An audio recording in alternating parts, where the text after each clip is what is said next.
Hello everyone, this is Amritpal Singh. Welcome to my third video on Apache Flink. In this video, I'll be teaching you that how one can install Apache Flink on Ubuntu machine. Okay, so like installation of Apache Flink, it's quite straightforward, just a matter of 1 or 2 steps, it will be done, right? So first of all, let me tell you that what kind of like softwares you should have in your system if you want to configure Apache Flink. You should be having only 2 things in your system first beforehand. First, you need to have Java installed, and then you should be having Scala installed. Let me first show you what kind of Java and Scala I'm having. I've already opened in front of you. I'm using Java 1.8 and I'm using Scala 2.11. Okay. Afterwards, when you have these 2 things available in your system, go to the downloads page of Apache Flink website. Okay, this is the web URL link of this. Okay, and you will find multiple versions available here. And if you go scroll down the web page, you can see that a lot of versions are available of Flink. Okay, I'm in my system. I'm using Flink 1.9.2. It hardly matters if you're downloading the Flink 1.10 or if you're downloading Flink 1.9.2. It hardly matters because you can see that it got released in 30th January. It got released in 11th Feb. So it hardly any difference. So let's suppose if you want to download Flink 1.9.2 or anything, right? Any version, simply have to click the binaries against it. Okay, you have to click the binaries against it. Let's suppose if you want to download 1.9.3, click on the binaries folder, like binary link. Okay, so in this case, you'll be getting a lot of links here, so what to download or what not to download. You need to just check it out. You need to just look for that file which is ending with .tgz, right? And in addition to it, you need to also check for the Scala version they have designed for this. This is the link, like I'll be considering because I'm using Scala 2.11. So this is correspond to my Scala version. So you need to click it here. Okay, it will download the file on your system. As I've already said that I'm using Flink 1.9.2. So you can see in my downloads location, this is the available. This will be the tar file, right? You need to unpack it. You need to just click on it, extract it anywhere, like maybe here only, or you can extract it anywhere in your system. And then after extracting the contents, you need to open up the bash RC. Right? How to open up the bash RC? Simply have to write gedit bash RC and append the path to it. You can see that I've already appended 2 lines. Okay, first give the export space Flink underscore home, any variable name you can choose, and give the complete absolute path to the Flink location. And in addition to it, also give the path and give till the bin location. Right? After you have appended these 2 lines, save the file, close the window, and simply write source bash rc.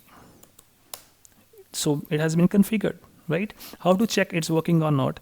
Simply have to now write here start scala shell .sh space. Okay, look here what I'm doing here. Like I want to initialize my Scala shell based upon the Flink, because I've already told you that Scala is one of the prerequisites of Flink, and Flink works on the Scala on the command line, right? Either you can make use of command line for Flink, or you can also develop your projects in the any IDE like Eclipse. So if you want to work on the command line, you need to open up the Scala shell, right? How to open up? Simply have to write this command start -scala shell.sh space. You need to specify the mode of execution. Either need to specify local or remote or yarn, right? So let me write start scala shell.sh space local. Okay, so like this is the issue because on my port number some process is working. Let me resolve this error. Need to write lsof -i, give the port number. Okay, you can see that now this process is already working on this port number. That's the reason that I'm unable to open up that link. So we need to first kill that process, right? This is kind of a troubleshooting tip for you. If you're experiencing this kind of error when you're getting some port bind error of regarding this 8081 port number, because this is the default port number on which the Flink works, right? So need to kill it forcefully.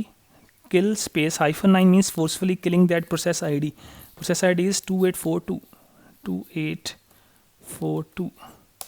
Okay, so everything is fine now. So simply now again run the command start-scala-shell.sh space local. You can see that I'm getting now Flink shell, right? And you can see the Scala prompt at very bottom left of my corner of my screen. You can see, so here this marks the installation complete, right? Because everything has been done. You can open up now your Scala shell and you can work on it. You can see that like it's working on 8081 port number. So like again I'm saying this thing, if you're getting this kind of error, like this is the kind of a troubleshooting tip for you. You can see that's error, could not start REST endpoint on any port number. This happens that if some process is already working on this port number, so we need to kill that process.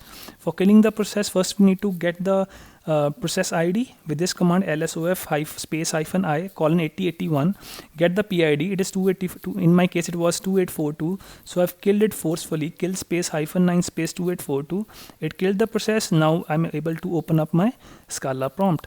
So this is the command for opening up the Flink shell, right? I hope you must have understood the steps. And in case if you're getting some kind of error in this case, so please let me know. I'll be addressing all the issues if you're getting. Please simply comment on my video, and see you next video. Thanks for watching.